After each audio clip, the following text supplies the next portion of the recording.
um, let's talk about this alpha right quick. Let's focus on the alpha. Okay. We bought the alpha after I say we compared it to a BMW, and we went with the alpha because of the aesthetics of it. And when we sat in it, you felt like it was a tremendous difference. Now that you done seen the alpha work for about a month, once again, God, thank you. We hope it keep rolling. What's your opinion with a month in? With a month in, I feel like it was the best decision that we could have made. And I feel like it was a good decision to get the SUV over a car. I mean, like I said, look at the track record. It didn't pay for itself. It went out, it came back, and it's, yeah. Okay, yeah. And to add on to y'all, once again, we all over the place with this, and that's my fault.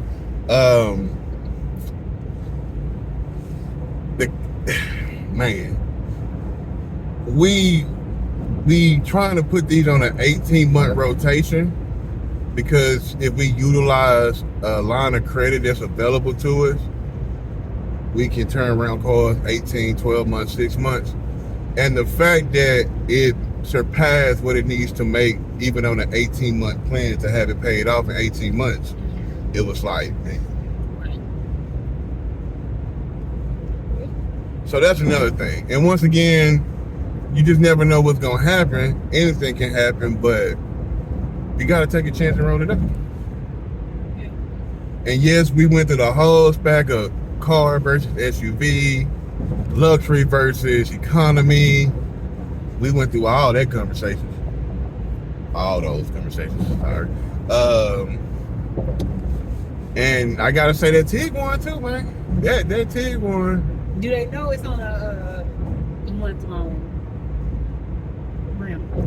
I don't know if I mentioned this in none of the videos, but yes, the Tiguan is currently on a month-long rental. The first for us. And actually, you said this, you're gonna forget about that car. And I done forgot about that car.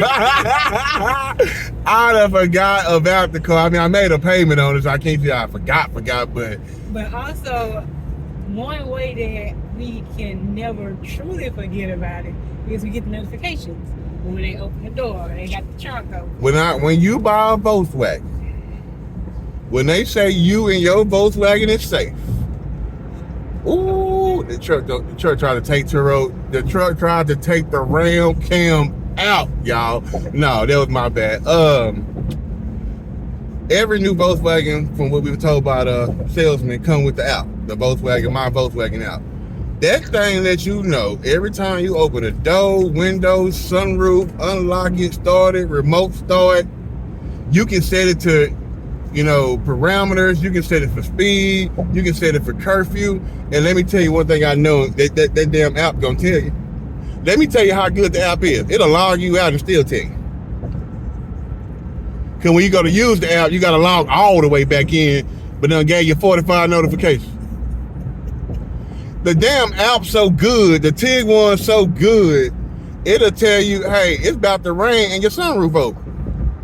It did say to your app, so you can be in there snoozing and forgot you left a window open or something, a little storm about to come. The Tiguan gonna be like, hey, you might want to go let that up, baby. Like I say, it's a nuisance sometimes, but that's one reason we have never worried about the Tiguan. And that's one reason we have never really worried about the Benz or the Charger. They don't even notify us with the doors open and stuff like that, but we can track the locations at any time. That Challenger is challenged. Been challenged and probably gonna continue to be challenged. I was gonna trade it in for a new Mustang that was supposed to come out in the summer of 2023. That thing wasn't nowhere to be found. Now they got a couple on the lot, so I got a couple salesmen hit me up telling me on the lot now. But with me trying to do the dealership license and doing all that, I'm just figuring like, hey, I might can just sell it myself and, you know, be one of my first transactions, or use that as one of my long-term rentals just to see if it works, because I already got the asset to see if it works. Okay. Now, what I find out, let's talk about this. This is good. I do not, I mean, people have Corvettes and stuff and Camaros and sports cars on there. My experience, in my opinion, sports cars is not, I don't want to rent sports cars on Turo. The Hemi 392s, the Hellcats, the I want to drive me fast cars, my opinion is I don't want to take that chance. Now, I know I still got the challenge the owner and to get rented out. I just think it's more, they dog them out more. Right. And I think also that we had it at just too good of a price. Granted, we only have raised it $15, but since we raised it at $15, have we had a problem out of it? No. And when you actually, you know what? I ain't thought about that. When you actually think about that, yeah, that makes sense, because we had it right around $80, and it's pretty much open to anybody, like just whatever. I mean, almost anybody will pay $80. You know what I'm saying? Right. Just to experience it. Just to experience it. So we put it up to $95 a day. Yeah. And like she said, you know, we really haven't had any problems that we know of. We know of. That's noticeable. Because since it's been through so many challenges, it ain't never been the same to me.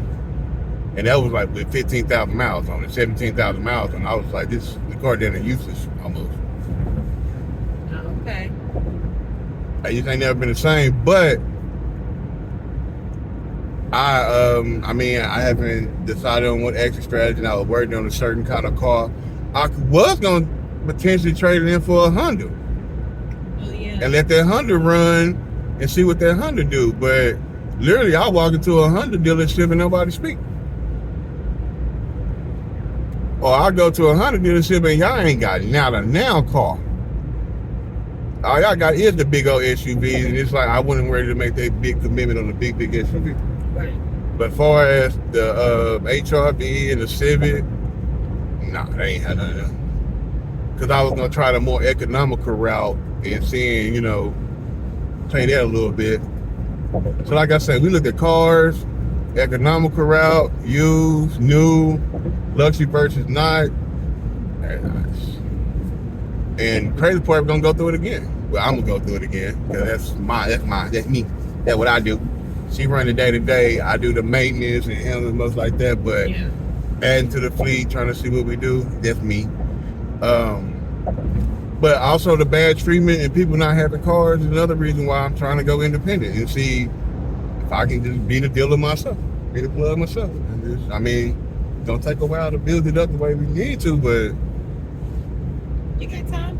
Got time. And I said that in the video. 5 or 10 years gonna go by anyway.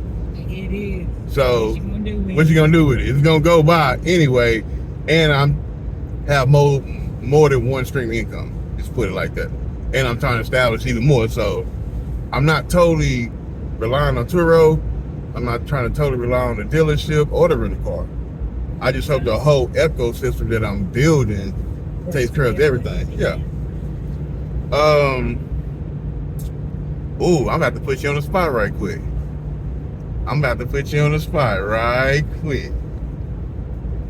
Say all this goes well, like we playing, woo. We go out here and buy 2 to 5 cars. You think you can run a Houston unit by yourself?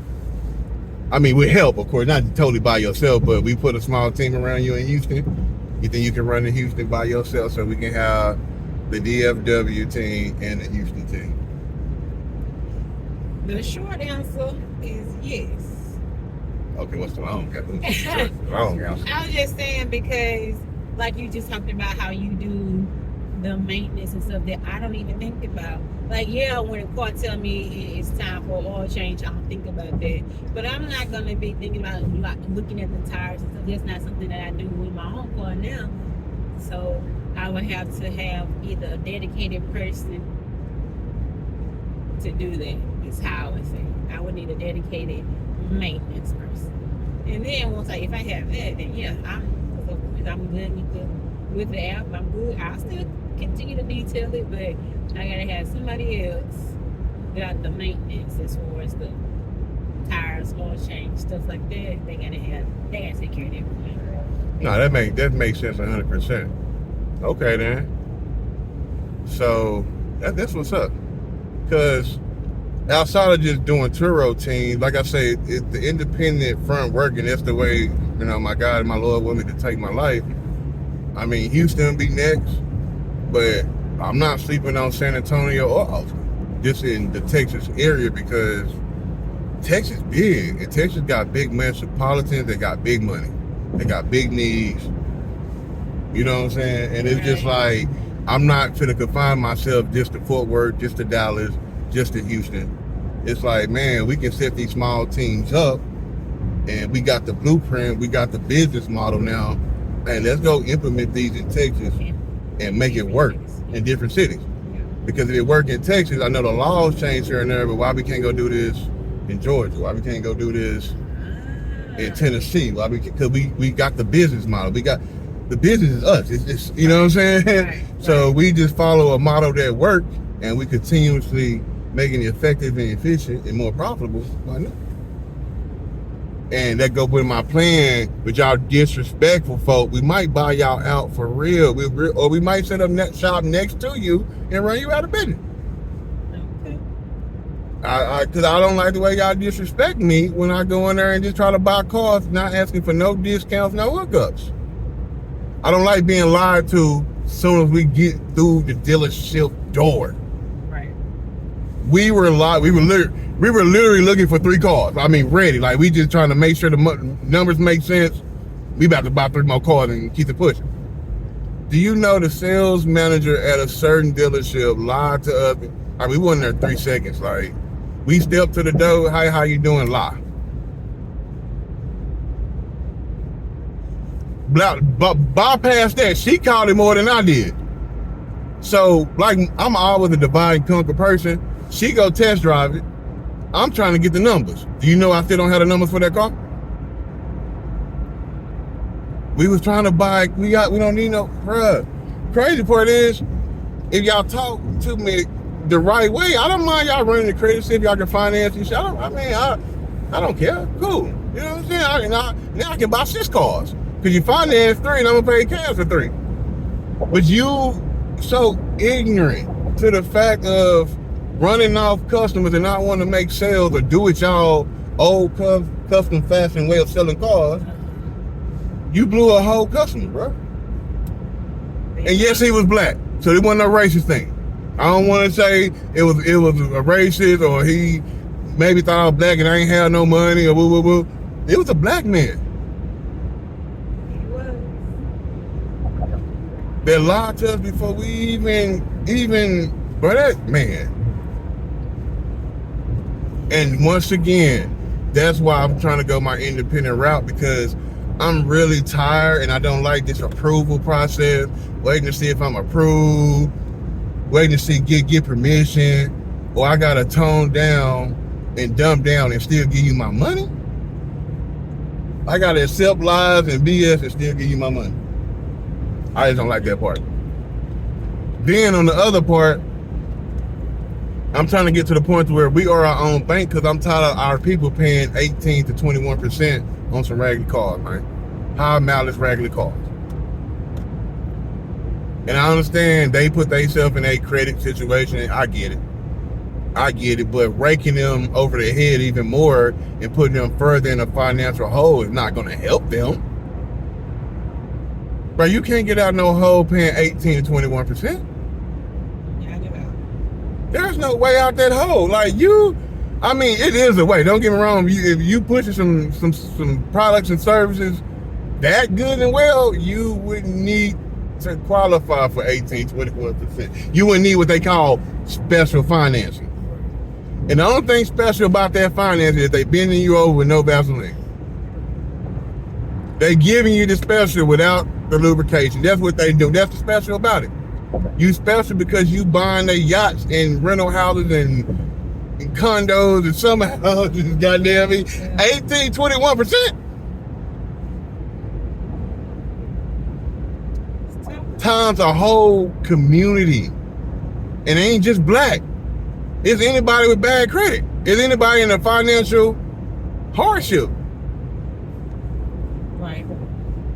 And I'm just hoping that I get a bank big enough and a pool big enough to where we ain't got to knock y'all over the head like that when you buy from us, man. Yes, I'm trying to feed my family. Yes, I want to take care of myself and pay bills. And I would love to have labels, millionaires and billionaires, all that, but not at the cost of me putting you further in a financial hole. Right. Man, you gonna pay interest to anybody, so yeah, I'll give me some interest, you know what I'm saying? But God, yeah, I gotta play the game. Yeah. But as soon as I can get out the game and try to change the game, y'all gonna have to try to put me out of business then. See, it go both ways, homie. It go both ways. Yeah, I'm trying to put you out of business, but if I get too broke, it's your job to try to put me out of business. I can't be worried about that though. Because I'm going down and trying to serve a community and actually add value to a community that need it, and not just know we can rake them over the head because that's just how the system works. And that's why I have so much faith and confidence that this could work, because it's literally coming from my heart. I love cars, and I'm trying to give value that seems like nobody truly want to give the people. Because I don't see nobody else out here not giving 18, 21%. They say that's what the industry doing, that's what we doing. Right. I don't care what the industry doing. When Walmart came into the game, Walmart didn't care what the industry doing. Walmart said, we about to undercut everybody. Always low prices. Now we so brainwashed, always low prices, we don't even realize they don't even have the low prices no more. So they still rolling back. And through a new venture that I'm doing as an independent contractor, working in merchandise and trying to learn that side of the retail business, I literally learned that they really do be rolling their prices back. But I also learned something that was $12.95 last week is $16.48 this week. Something that was $4 last week, because in merchandise, they do this every week. It was $4.34 last week. That thing's $7.48 this week. Wow. Go back and look at the history. This same product that changed price every week for the past 6 weeks. Just varying in pricing. Playing with the dope. We gonna see how much they gonna pay for it. And I'm not coming, and Walmart ain't the only person. That's just how retail go.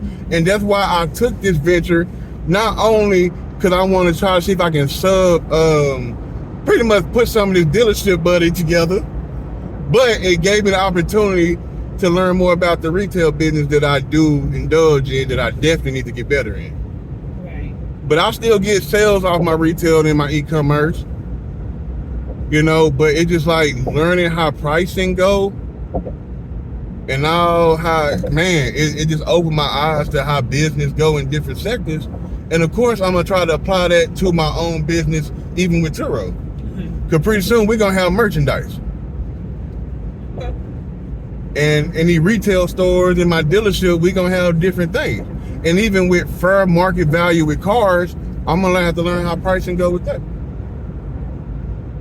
Pricing always changing. So just out here, I guess that's something I'm sharing with you too. That's what the little merchandise is showing me. It's like business, bro. As the customer, you're gonna pay for it. Oh yeah, I always passing off the cost of the customer. As the customer, you're gonna pay for it, and you really don't have no control over the value of what you're paying, right, or what you own. You don't control the value of your house. You don't control the value of your cars.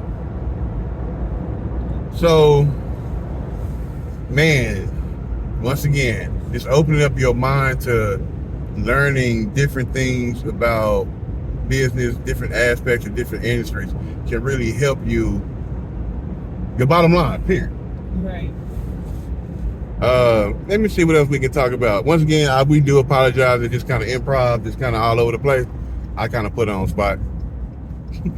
But I'm also trying to get used to recording just all the time about Turo. I'm trying. This is my practice. You talking about practice? This is my practice. Any other comments on Turo? Or you want to ask me anything? Or what's going on? We got 9 minutes before we get to the location. We got 9 minutes. So are you going to add more to your fleet soon? Am I going to add more cars to my fleet soon? The question that, yes. The answer is yes. I'm really hoping and I'm thinking I should wait until I can secure the dealer license, because it's not just about setting up a dealership or a rental company on my own. When I secure just the, say I can't get my own location, I got a sublease out at a current dealership, so where it might be 2 or 3, 4 dealers running out the same location. Okay. I'm not truly worried about that because I'm not trying to sell cars right off the bat. That's not necessarily my business model. But what I can do with this dealership license now is I can go to dealer-only auctions and buy cars, I'm going to say 20 to 30 to 40% cheaper than I would through the dealer, because I'm cutting out the dealer. I'm cutting out the middleman. Okay. So we don't have to go to dealerships and buy them no more and pay their pricing. We can almost pay what they pay. Makes sense. But not only can I go to dealerships now, auctions now. Sorry, I'm talking too fast. But what I can do is go to dealerships, the franchisees, the Fords, the Volkswagens, all that, and I don't go through the front door. I go through the side and the back door to where the wholesale at. So while you paying $30,000 for a brand new car, I might be paying 25 or less, just because I'm a dealer. Because you're a dealer. And I don't have to pay no taxes. So there go another $1,500 to $2,000 in savings just right off the bat right there. Okay. Because the taxes are deferred until I sell it. Okay. Because I'm a dealer. Got it. Then we get dealer plates. So we can go out here and buy Bentleys and Rolls Royces and all that, and we can just put the dealer plates on it. Drive it around, sell it, then we go buy some else, let's go drive that around. So there's another benefit of the dealership license, but it's mostly being able to acquire the vehicles at a cheaper rate. That's the win. That's the win right there. Then you telling me I can literally set up my own dealership, my own rental company, and potentially sell it for a profit at the end? So not only you cash flowing me, sustaining my lifestyle, paying off business debt, and I get to sell you for a profit that I can go invest in more cars. So the dealership license, yes, you can't have a dealership without a dealership license. So yes, that's the big overall goal. But just acquiring a dealership license to purchase cars at a cheaper rate is what I'm hoping and trying to do. Okay. That's why I've been hitting the ground every day for a couple hours a day trying to find new dealership spots. Because I need to get the license because I think it's beneficial. So we get to buy from auctions, we get to buy from dealerships. And what we technically can do now too is we can go register directly with a manufacturer and say, hey, we're a dealer. We just want to buy directly from y'all. Not even buy from y'all dealership outlets. No, we just want to go from the factory. No, drop it off. No, I want you in the 18-wheeler to drop off the brand new Chevys right here. Oh. I don't want to go to such and such Chevy through their commercial department. No, I don't want to go buy from them. I want to see if I can take another 20% off even more and buy directly from Honda. No, Honda, well, if you send in such and such Honda, 10 of them, can you send me 3? Okay. And it takes relationships, it takes time to establish all that. And in Texas, it's actually called a franchise license or permit. That's not out the questions either, to where now it's Trishelle Young Ford. It's Trishelle Young Nissan. Yeah. It's Trishelle Young Maserati. You know what I'm saying? Like I say, I think big. So I'm just taking baby steps on what needs to be done so I can buy cars at a cheaper rate. That's the first goal.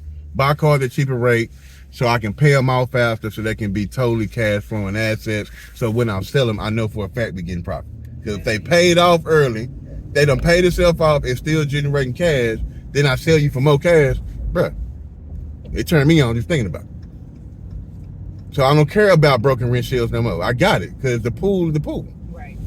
But why stop there? I want to go ahead and try to see if I can get a dealership and run them in dealership. And in Texas, you got to sell 5 cars a year to keep your license. So they force you to sell some cars. But that just gives you a simple mathematical equation. Say you only make $1,000 profit from each car you flip. And say you sell one car a week. This simple, you got 7 days to sell one car. Or you got 30 days to sell 4 cars. However you want to look at it. That's $4,000 though. It is. And all you did was go buy it from the auction. Either you did the work yourself or you pay a shop to do the minimum work to get it to safety, looking good, make ready is what they call it in the industry, and you put it online or sell it. $4,000? I mean, I don't know. I mean, that's all my bills. Yeah. That's nice. Think about if you get good at selling cars and you build a brand about yourself and some credibility about yourself, say you can start selling 2 cars a week. But here's the thing, if you're really trying to get in business, you'll hire somebody to sell the cars. And you'll focus on acquiring them and renting them out. Right. Think we hire one car salesman. And it's one car salesman in the industry. Most places require you to sell 12 to 16 cars a month. Bro, that's $16,000. That's $12,000 profit a month that you just hired somebody to do for you or you do yourself. Right. Then, of course, you cutting in commissions and all that. You know, the numbers change, but that's where you're making the money per car. And once again, I'm going to go back to what business can you do that your assets are generating $1,000 a month for you, man? I know it's something out there. Don't get me wrong. But I'm not in that bracket yet. I'm trying to come, y'all. I promise. I'm trying to get there with y'all to where we making $1 million a day. $5 million a day ain't nothing. Sound unrealistic, but you realize there's a company that makes $20 million a day, $50 million a day. Like, that's the only way you can have a $1 billion, multi-$100 million company. Now, you got to be making millions and millions of dollars an hour in a day. I know it seems unrealistic to some of my small minds, but how much money you think Amazon make an hour, bro? How much you think Apple make an hour? These are the biggest companies in the world, bro. Some of the biggest companies in the world. And these are companies we think about. Think about how much everybody use gas. How much Shell making? Right. How much Exxon making? Mobil making? These people make millions and millions of dollars an hour, 20 million, 30, 40 million dollars a day. Hey, numbers I probably can't even fathom still.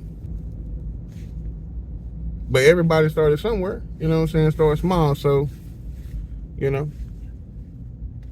And we can flip cars like that and get money and roll in $1,000 at a time, because sometimes you might hit a $2,500 profit. Might hit a $3,500 profit. Might hit 16. Might just win. You hear me? No matter what. And you're gonna take some losses. Yeah. You'll be a fool to think you're not gonna take no losses, because you're gonna take some losses. Definitely. But when the good outweigh the bad, what can you say? And what can you do other than trust the process and trust the system? And that's going to be the end of this improv stuff. We hope y'all like the content. We are at the location picking up the bins. Thank you to my co-host, Ashley. Peace Turo out. 365. We'll be back.